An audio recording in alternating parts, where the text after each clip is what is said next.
It's day 9 of the Israeli aggression on the Gaza Strip.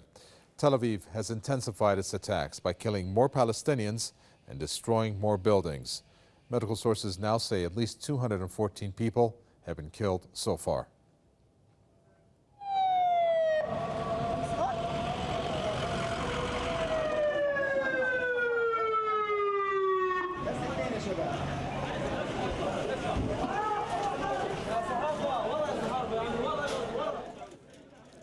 Five people, including 4 children, were killed in Israel's latest airstrikes on a beach in Gaza's central areas. Another child succumbed to his wounds from a raid 2 days ago. Earlier in the day, 3 Palestinians were killed when an Israeli missile hit their vehicle in Khan Yunis. Medical sources say that nearly 1,600 Gazans have been injured so far. According to the UN humanitarian agencies, 80% of the victims are civilians, with at least 43 of them children. Around 18,000 Palestinians have also taken shelter in Gaza schools.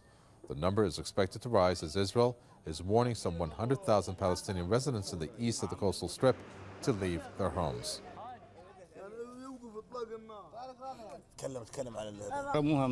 They threw these from planes for us to evacuate our homes. Where should we go? It's better to die in our homes. We have 10 minutes to evacuate 90 people, children, women and the elderly. You have to leave in 10 minutes or you'll die under the rubble.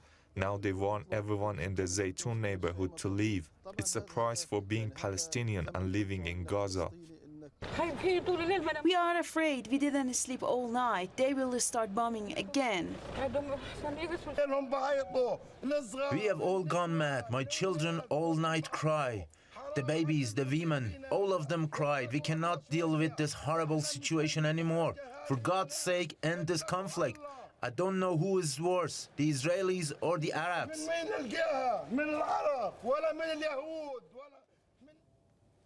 Hani Al-Bassous is a professor at the Islamic University of Gaza who joins us from the Gaza Strip to share his thoughts on this. Hani Al-Bassous, I talked to you the last time, and there were more Palestinians that are being killed, and again, we're looking at the same situation.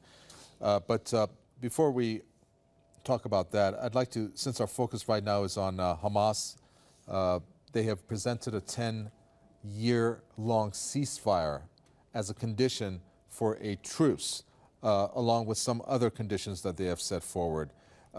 Where do you think that's going to go? Do you think that's going to be accepted, given the fact that Egypt is playing its role as a mediator? And of course, we're looking at this taking place in Egypt. One of Hamas's officials are in Egypt right now to present this truce.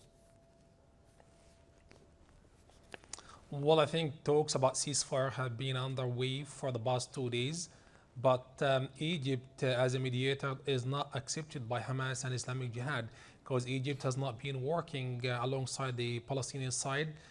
Now has been the Hamas spokesman today was talking about possibility of having a ceasefire based on conditions and demands made by Hamas and Palestinian factions in the Gaza Strip.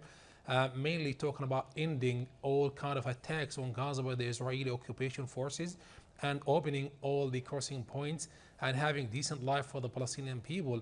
Talking about situation change and talking about decency for life for the Palestinian people in Gaza as a demand, as a requirement before having any kind of ceasefire. And Hamas was stating by the spokesman today that no way they can stop the rocket firing from the Gaza Strip unless these demands made by Hamas and Palestinian factions are met by the Israeli side, away from the Egyptian initiative, as the Egyptian initiative was made in coordination with the Israeli occupation forces. So this is why Hamas does not want to accept it. At the same time, some new mediators now talking with Hamas and with the Islamic Jihad and with the Israeli side in order to achieve such ceasefire. Amid this situation, the Israeli forces have intensified their bombardment on the Gaza Strip, killing more civilians, especially children today. So the situation has been intensified, has been difficult, and more bombings on the Gaza Strip have been by the Israeli occupation forces. In addition to this, 8,000